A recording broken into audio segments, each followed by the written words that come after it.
दोस्तों, हमारे नए नए वीडियो गीत देखने के लिए हमारे YouTube चैनल को सब्सक्राइब करें और न्यू अप टू डेट्स जानने के लिए बेल आइकन को क्लिक करें।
दुलारा गुरु बसे हवे हो, आखी के तारा मांगू दुलारा गुरु बसे हवे हो।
तारा मांगू दुलारा गुरु बसे हवे हो, आखी के तारा मांगू दुलारा गुरु बसे हवे हो।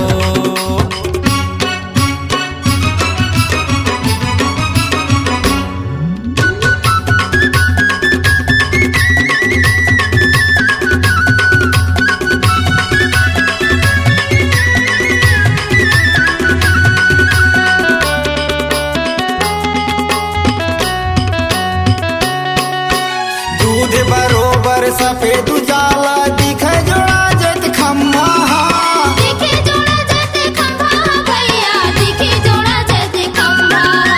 लहर लहर लहरावत हवे सत के सादा झंडा, सत के सादा झंडा भैया, सत के सादा झंडा। सत के गुणमा गुरु के गुणमा, सत के गुणमा गुरु के गुणमा, सुख नंदर से हवे हो। आखी के तारा मांगू दुलारा गुरु बसे हवे हो, आखी के तारा मांगू दुलारा गुरु बसे हवे हो।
सजे हवे हो नील गगनमा तारा सजे हवे हो आखी के तारा मांगो दुलार गुरु बसे हवे हो आखी के तारा मांगो दुलार गुरु बसे हवे हो सतके चदरिया सतके आसनमा सतके चदरिया सतके आसनमा गद्दीदा से हवे हो